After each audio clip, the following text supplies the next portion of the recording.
Boa noite, amados. Estamos aqui nessa segunda-feira, dia 15 de junho de 2020, às 19 horas e 30 minutos. E eu quero cumprimentar a todos com a graça e a paz do nosso Senhor e Salvador Jesus Cristo. E hoje está aqui conosco a irmã Regiane, que vai fazer a tradução das Libras, a irmã Rosa, que está aí gravando, que Deus abençoe. E nós estamos falando essas semanas, durante a semana, das parábolas do Senhor Jesus. E hoje nós vamos falar de duas parábolas. A parábola da semente da mostarda e a parábola do fermento. E elas se encontram em Mateus 13, a partir do versículo 31. E eu gostaria agora de convidá-lo a fechar seus olhos e nós vamos fazer uma oração a Deus. Vamos orar. Eu quero que você feche os seus olhos, levante as suas mãos e nós vamos orar a Deus, agradecendo a Ele por mais um dia de vida que Ele está nos concedendo. Agradecer a Ele pelo dom da vida, pelo ar que respiramos, pela graça salvadora de Jesus. Pai querido, Pai amado, Pai glorioso, em nome do Teu amado Filho Jesus, nós Te agradecemos, Pai.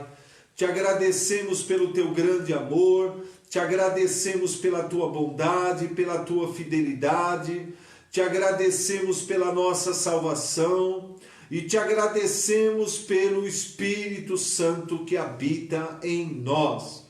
E graças Te damos, Pai, por mais um dia de vida que o Senhor está nos concedendo, pelo fôlego de vida, pelo ar que respiramos, pela nossa saúde e pelo pão na nossa mesa. E Te agradecemos por mais uma oportunidade de estarmos reunidos, Pai, para aprender um pouco mais da Sua palavra. Abençoa essa live, abençoa o estudo e a pregação da Tua palavra. Usa o Teu servo, Pai, para que a Tua palavra possa penetrar em cada coração e por meio dela muitos sejam edificados, sarados, curados e transformados. Nós oramos em nome de Jesus. Amém e amém. Glória a Deus, glória a Deus. Nós estamos, como nós já falamos, durante a semana ensinando sobre as parábolas de Jesus, E hoje nós vamos falar sobre duas parábolas. Vou pedir que você abra a tua Bíblia comigo, em Mateus capítulo 13, a partir do versículo 31. Nós vamos falar da parábola do grão de mostarda e da parábola do fermento. Olha que interessante. Tá? Mateus 13, a partir do verso 31. Eu vou ler as duas, tá bom? Acompanha comigo aí na sua casa. Outra parábola lhes propôs, dizendo: o reino dos céus é semelhante a um grão de mostarda, que um homem tomou e plantou no seu campo, o qual é, na verdade, a menor de todas as sementes, e crescida, se torna maior do que todas as hortaliças, e se faz uma árvore, de modo que as aves dos céus vem aninhar-se nos seus ramos. Olha que interessante. E a parábola do fermento, verso 33. E disse-lhe outra parábola: o reino dos céus é semelhante ao fermento que uma mulher tomou e escondeu em 3 medidas de farinha, até ficar tudo levedado. O que essas duas parábolas têm em comum? Olha que interessante. Veja que não é coincidência que essas duas parábolas vêm depois da parábola do semeador. E por quê? Porque elas estão falando e nos ensinando o que Jesus tenta ensinar aqui. O poder que a palavra de Deus tem para operar mudanças em nossas vidas. É sobre isso, basicamente, que essas duas parábolas ensinam para nós. o poder que a palavra de Deus tem de operar mudanças em nossas vidas. É interessante, veja bem, né? Entenda, interessante. Em toda a Bíblia, nós vemos Deus reafirmando o poder que a palavra de Deus tem. Jesus diz assim, e conhecereis a verdade e a verdade vos libertará. João 8,32. Hebreus 4,12 diz, a palavra de Deus é viva e eficaz, e ela é poderosa para mudar a nossa vida e transformar as nossas circunstâncias, porque ela é viva, ela é eficaz. Isaías 55, verso 10 e 11. Assim como cai a chuva e a neve dos céus, e para lá não tornam, sem que primeiro reguem a semente e a faça brotar, para dar semente a quem semeia e pão ao que come. Assim será a palavra que sair da minha boca, diz o Senhor. Não voltará para mim vazia, mas fará o que me apraz e prosperará para aquilo para qual eu a designei. Olha aí. Jeremias 1,12. Eu velo sobre a minha palavra para cumprir. Salmo 107,20. Deus envia a sua palavra para nos sarar e nos livrar daquilo que causa morte e destruição. Olha que interessante. Então nós podíamos citar aqui dezenas de palavras, né? De versículos da Bíblia que falam do poder que a palavra de Deus tem. Inclusive, né? Olha que interessante aqui, nos Salmos 19, a partir do versículo 7, A lei do Senhor é perfeita e restaura a alma. O testemunho do Senhor é fiel e dá sabedoria às pessoas simples. Os preceitos do Senhor são retos e alegram o coração. O mandamento do Senhor é puro e ilumina os olhos. O temor do Senhor é límpido e permanece para sempre. Os juízos do Senhor são verdadeiros e todos igualmente justos. As palavras são mais desejáveis do que o ouro, mais do que muito ouro depurado, e são mais doces do que o mel e o desfilar dos favos. E além disso, por eles se admoesta o teu servo, em os guardar a uma grande recompensa. Glória a Deus. Nós podíamos ficar aqui muito tempo falando de passagens da própria Bíblia, exaltando a palavra de Deus. Inclusive o Salmo 119, né? Fala que a revelação da palavra esclarece e dá entendimento para as pessoas simples. Aleluia, glória a Deus, aleluia. E é interessante aqui, olha que interessante. Nessa parábola do grão de mostarda, ele compara, ele fala assim, o reino de Deus é comparado a um grão de mostarda. Talvez você fale, o que Jesus quis dizer com isso, quando ele fala o reino de Deus? A palavra aqui, reino de Deus, para muita gente, a pessoa interpreta como uma área geográfica.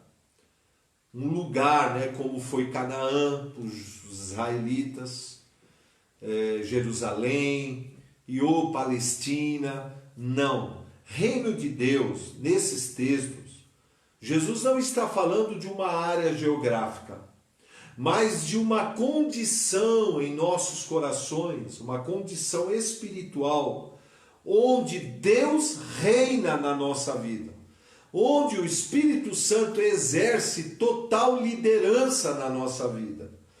E é por isso que Romanos 8,14 diz, todo aquele que é guiado, conduzido pelo Espírito de Deus, esse é filho de Deus. E o maior desejo do coração de Deus após o novo nascimento, após a nossa conversão a Cristo, é que cada um de nós sejamos governados, liderados, conduzidos pelo Espírito Santo. E Jesus chama a liderança do Espírito Santo na nossa vida, ele chama isso de reino de Deus. Ou seja, aonde o Espírito Santo lidera, ali se estabelece o reino de Deus.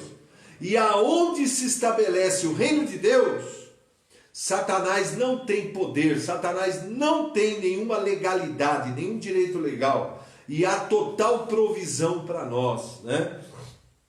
E ele compara a liderança do Espírito Santo, o reino de Deus, a liderança do Espírito, a um homem que pega um grão de mostarda e semeia no seu campo. O campo aqui representa o coração. E o grão de mostarda, olha que interessante.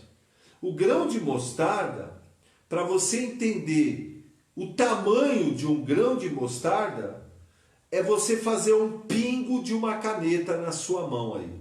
Se você tem uma caneta, faça um pingo de uma caneta, você vai ver o tamanho do que é um grão de mostarda. Diz aqui, e é verdade, eu tenho aqui comigo vários grãos de mostarda, ele diz aqui, é a menor de todas as sementes. Olha que interessante. Veja o potencial que existe dentro de uma semente. E foi Deus que criou a semente. E a semente ela tem um grande potencial. E essa semente de grão de mostarda, nessa parábola, ela representa a palavra de Deus, a palavra do Senhor. O campo onde essa semente de grão de mostarda é semeada representa o nosso coração. Olha aí. E ele diz que essa semente de grão de mostarda, quando ela foi semeada no campo, né, embora ela seja a menor das sementes, quando ela cresce, o potencial de crescimento dela é extraordinário.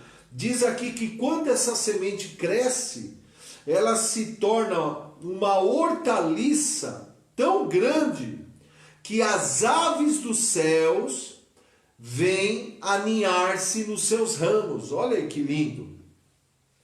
O que representa as hortaliças? É o resultado da operação da palavra de Deus na nossa vida.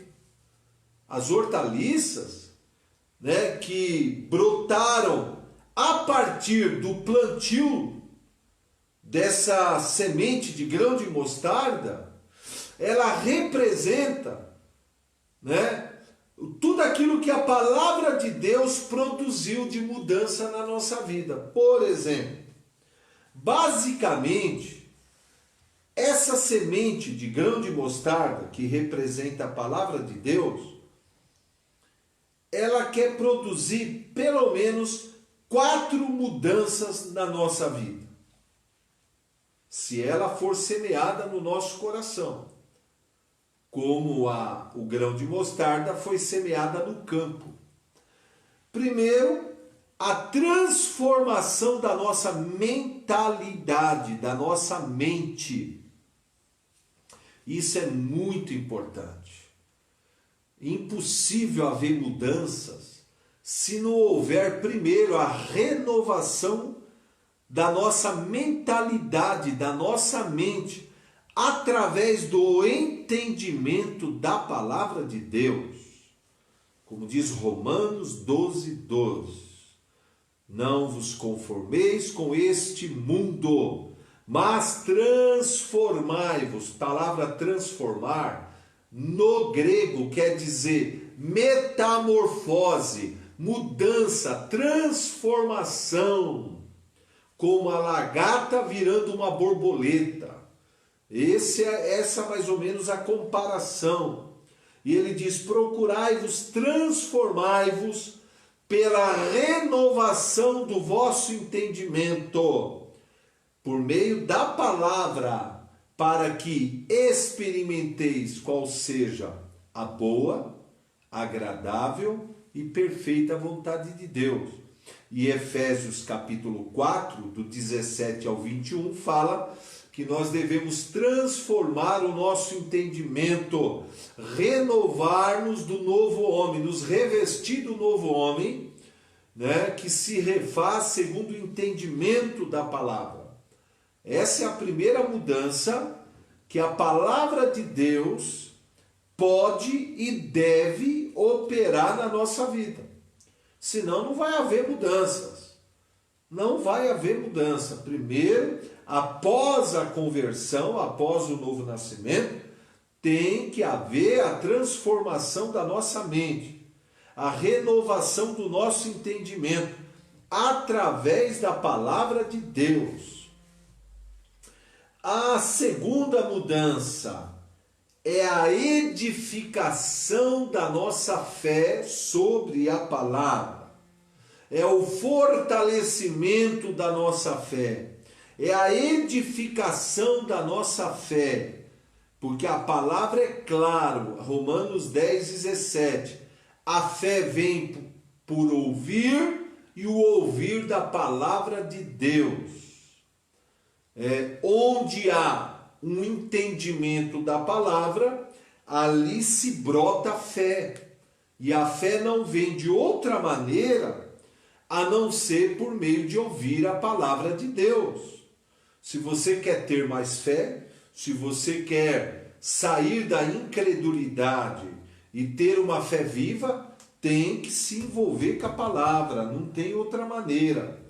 A edificação da fé, o fortalecimento da fé, através de ouvir atentamente a palavra de Deus, com os ouvidos físicos e com os ouvidos do coração. Isso é importante, né? A terceira mudança e transformação que a palavra de Deus quer fazer, conforme diz Tiago 1,21, a palavra de Deus acolhida em nós, ela é poderosa para salvar a nossa alma. Essa palavra salvar, ela dá um sentido mais amplo de curar, de santificar, de renovar, de restaurar, de transformar. A palavra de Deus, ela tem esse poder, como diz 1 Pedro 2, purificando a nossa alma pela lavagem através da palavra de Deus. A única força capaz de purificar, santificar, renovar, transformar a nossa alma é a palavra gloriosa de Deus. Essa é a terceira mudança. A quarta mudança, e demonstra todo o poder que a palavra de Deus tem, é que a palavra nos torna coparticipantes da vida e da natureza de Deus, que nos livra das paixões e corrupções que há no mundo. A única maneira de nós conseguirmos viver livre das paixões e corrupções que há nesse mundo é através da palavra de Deus operando em nossos corações. Por isso que essa hortaliça que cresceu a partir do grão de mostarda semeada no campo, e o campo representa o coração, e a semente do grão de mostarda representa a palavra, e a hortaliça que cresceu representa essas mudanças, esses frutos que nós acabamos de falar. E aí você vai perguntar, e as aves dos céus que vieram aninhar-se nos seus ramos, nos ramos dessa hortaliça?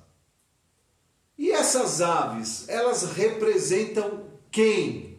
Elas representam todas as almas, todas as pessoas que Deus vai colocar no nosso caminho para que nós possamos pregar para elas o Evangelho, impor as mãos e orar por elas, para que elas sejam curadas, para que elas sejam libertas, para que elas sejam transformadas. Essas aves representam as dezenas e dezenas e dezenas de vidas que vão se converter, que vão conhecer o Senhor, que vão ser curadas, libertas, através das nossas vidas, sendo usadas pelo Espírito Santo. Olha que coisa linda. Por isso que tudo começa com semear o grão de mostarda no campo. Ou seja, essas mudanças vão ocorrer a partir do momento que nós semeamos a palavra de Deus no nosso próprio coração. A partir do momento que nós semeamos a palavra, entre aspas, o grão de mostarda, no solo do nosso coração, nesse campo, vai crescer uma grande hortaliça. E as aves, as vidas, as almas virão aninhar-se debaixo dos nossos ramos. Ou seja, nós vamos ser um canal do amor, do poder, da sabedoria de Deus para alcançar essas pessoas. Olha que lindo! Você vai ser uma grande hortaliça nas mãos do Senhor. Que lindo, né? Não é lindo isso ou não? Isso vai ser maravilhoso. Glória a Deus. Agora, e aí no verso 33 ele fala da parábola do fermento. Ele diz assim, e novamente ele diz, o reino dos céus. Olha que interessante. Então, o que é o reino dos céus? É essa liderança do Espírito Santo nos nossos corações. Não é uma área geográfica. É a liderança do Espírito Santo nos nossos corações, a partir da palavra de Deus reinando em nós, operando em nós. E ele diz que essa liderança do Espírito Santo é também semelhante a um fermento. Olha que interessante, a um fermento que uma mulher tomou e misturou em 3 medidas de farinha, até ficar tudo levedado. Olha que interessante, né? Assim como, né, o fermento, quando misturado à farinha, faz a massa crescer, a palavra de Deus, quando misturada aos nossos corações, faz a nossa fé crescer. É sobre isso que Jesus está falando. Ele está aqui comparando o reino de Deus à liderança do Espírito Santo. Ele está comparando o fermento à palavra de Deus e a farinha ao nosso coração. A farinha é o nosso coração. O fermento é a palavra de Deus. E o que a gente tem que fazer, né? Para que a massa cresça? Misturar muito bem levedado, muito bem misturado. Misturar o trigo do nosso coração com o fermento da palavra de Deus. E isso vai acabar resultando no quê? Num bolo gigante, num grande bolo. Quem vai comer desse bolo? As pessoas famintas por Deus. As pessoas que estão aí no mundo sofrendo, sem uma direção, sem um destino, perdidas nesse mundo, angustiadas, oprimidas. E elas vão comer um pedaço desse bolo. Ou seja, Deus vai nos usar de uma forma poderosa para que nós sejamos um instrumento, um canal do amor, do poder e da sabedoria de Deus. Não é lindo isso? Aleluia! Por isso que, né, nós precisamos... o que Jesus está ensinando nessas duas parábolas? A importância da palavra de Deus, segundo Atos 6:7, crescer dentro de nós, como esse grão de mostarda. A importância, segundo Atos 12:24, a palavra crescer e se multiplicar dentro do nosso coração. E segundo Atos 19, 20, a importância da palavra crescer, se multiplicar e prevalecer dentro do nosso coração. Olha aí. Então, Atos 6, 7, Atos 12, 24 e Atos 19, 20. A palavra ela tem que crescer, se multiplicar e prevalecer dentro dos nossos corações. Olha aí que lindo, né? Agora, para que esta palavra seja misturada ao solo do nosso coração, a esse trigo do coração, a semente semeada na boa terra do coração, e o fermento da palavra misturado, levedado ao trigo do nosso coração, nós precisamos fazer 3 coisas com a palavra. E é isso que eu quero chamar a sua atenção nesse momento. 3 coisas importantes nós temos que fazer com a palavra. A primeira coisa, ler a palavra de Deus. Nós temos que ler a palavra, pegar gosto pela leitura da palavra. Não vai haver mudança se não houver leitura da palavra. Nós temos que pegar gosto pela leitura. Só a leitura? Não. Aí vem o segundo passo importante, segundo João 5,39. Examinar as Escrituras, Jesus. Examine as Escrituras. E nelas você vai achar a vida eterna. E são elas que testificam a meu respeito, Jesus diz. Examinar as Escrituras. É diferente de ler. Talvez você pergunte, qual é a diferença de ler para examinar? Ler é uma passagem rápida no texto. É aquela leitura dinâmica, rápida. Examinar não. Examinar é aquela leitura minuciosa, versículo por versículo, achar onde está o contexto, começo, meio e fim do assunto, né? Analisar o significado de cada palavra no seu original, entender, né, o que Jesus quis dizer com aquele texto, refletir, entendeu? Fazer um exame minucioso da palavra. Isso exige tempo, dedicação, tá? E aí vem uma terceira atitude que nós temos que tomar com a palavra. Uma vez que nós lemos, demos uma passagem rápida, depois examinamos de maneira minuciosa, aí nós vamos ter um terceiro passo. Meditar na palavra de dia e de noite. Meditar na palavra de dia e de noite. Olha aí, meditar. Josué 1,8 diz, não se aparte da tua boca o livro desta lei. Antes, medita na palavra de dia e de noite, para que você tenha o cuidado de fazer, segundo a tudo quanto nele está escrito, e então farás prosperar o teu caminho e serás bem-sucedido. Olha, meditar na palavra de dia e de noite.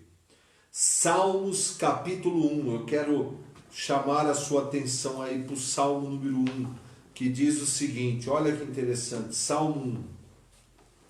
Bem-aventurado é o varão que não anda no conselho dos ímpios, não se detém no caminho dos pecadores, nem se assenta na roda dos escarnecedores.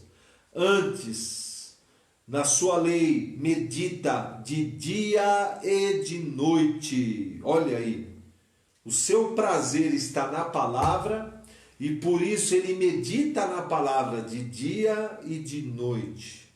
Então ele vai ser como uma árvore, olha aí a hortaliça. Ele vai ser como uma árvore plantada junto a correntes de água, que na estação própria dá o seu fruto, cujas folhas não murcham, e tudo quanto faz prosperará. Prosperará. Talvez você esteja perguntando, o que é meditar? Meditar é como mastigar a verdade com a mente e o coração.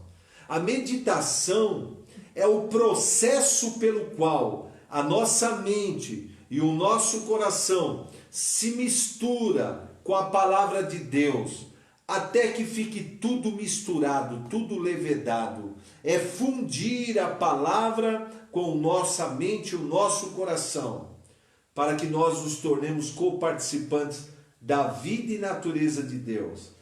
É pensar na palavra de dia e de noite, é falar da palavra de dia e de noite, é confessar a respeito da palavra de dia e de noite, é trazer à memória a palavra de dia e de noite, para que ela nos dê esperança. É ruminar a palavra, como a vaca rumina o capim à noite. Tudo que ela comeu durante o dia, ela vai ruminar durante a noite. É isso que é meditar na palavra. E eu quero falar com você aqui os benefícios de se meditar na palavra. O primeiro benefício de se meditar na palavra de dia e de noite é desenvolver sabedoria espiritual. Quanto mais você medita na palavra de dia e de noite, mais sabedoria espiritual você vai desenvolver na sua vida.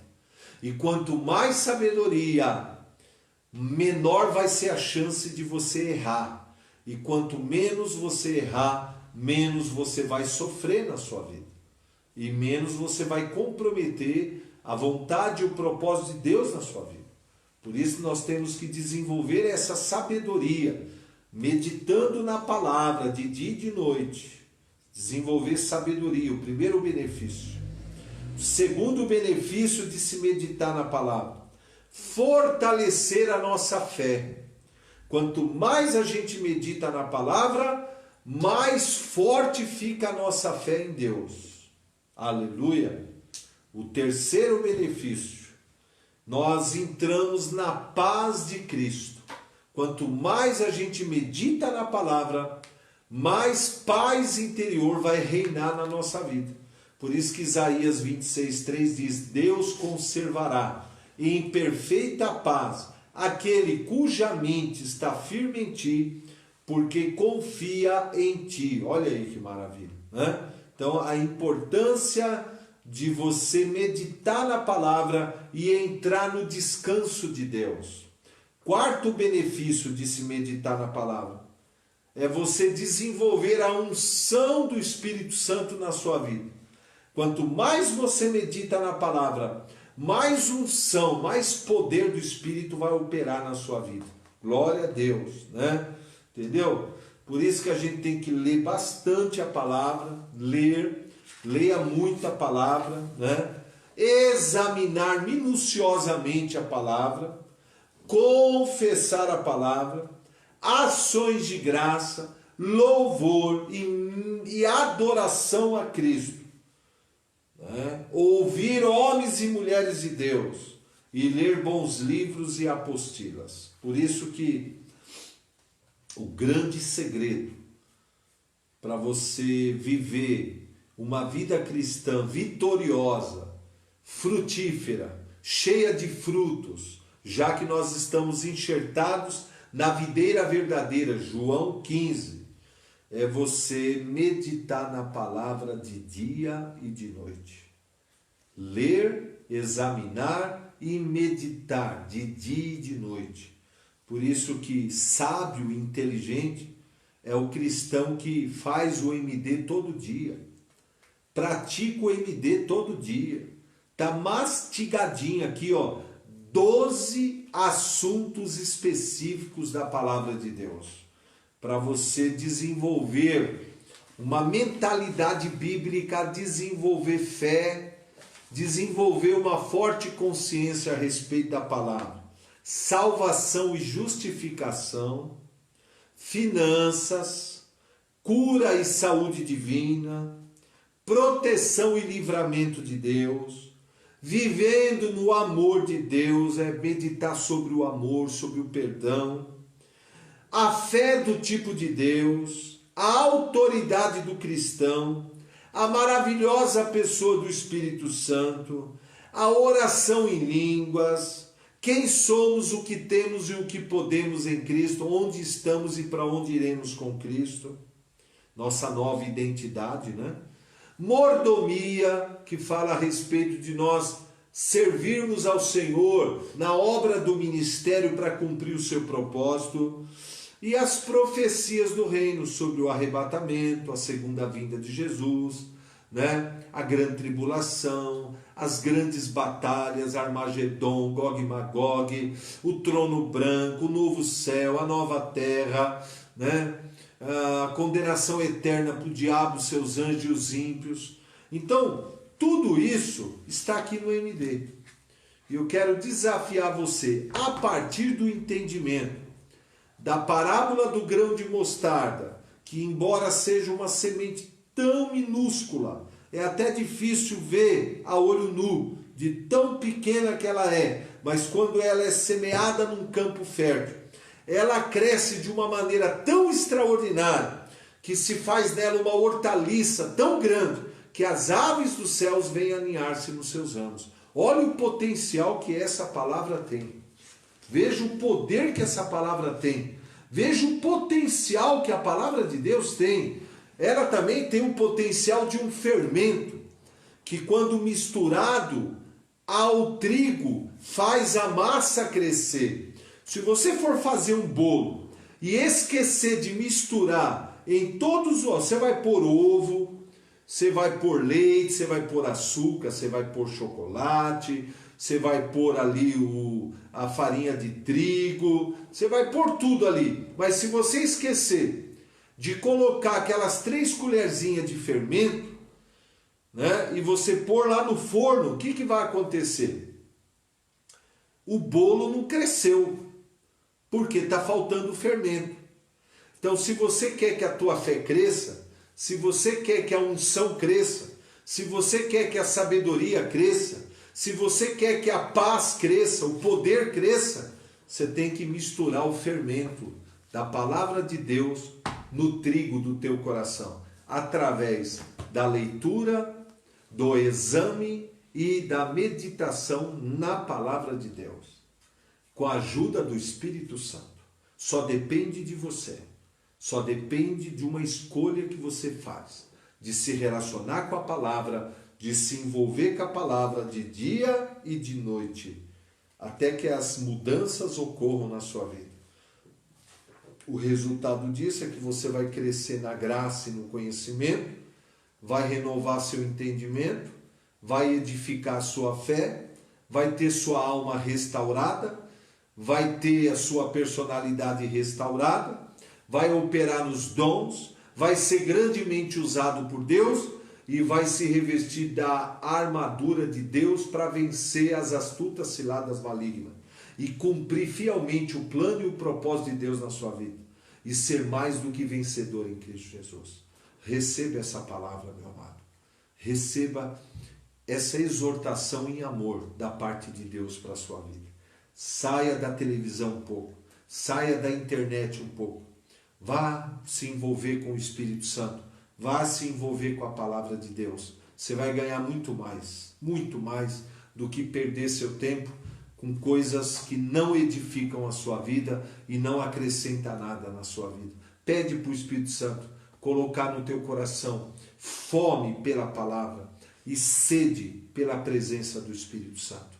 Que ele possa restaurar o teu primeiro amor. Restaurar, trazer um avivamento espiritual para a sua vida. Pai querido, Pai glorioso, Pai bendito, eu quero aqui te agradecer, Senhor, por essa oportunidade que o Senhor me concedeu de ensinar e pregar a Tua palavra, pois a Tua palavra é vida, a Tua palavra é eficaz, ela não volta vazia, mas cumpra o seu propósito. Senhor, abençoe a todos que assistiram essa live, que o Senhor os fortaleça, que o Senhor os renove, que o Senhor os abençoe, derramando sobre eles o teu amor, da tua paz, a tua unção, a tua graça, e abençoa cada lar, cada família. Nós profetizamos sobre eles a tua bênção, em nome de Jesus, Pai, em nome de Jesus. Abençoe e cura os enfermos, liberta os cativos, derramando do teu amor em cada coração, em nome de Jesus. Amém e amém. Glória a Deus. Antes de encerrar, eu quero aqui convidar você, não é? Quarta-feira, não amanhã que é terça, mas depois de amanhã, quarta-feira, 7h30 da noite, nós vamos falar de mais uma parábola do Senhor Jesus. Vamos aprender mais uma parábola, tá bom? Não falte, tá? Nós vamos estar anunciando aí nas redes sociais. Deus abençoe a todos. Um beijo no coração dos irmãos. Saudade de todos. Deus abençoe.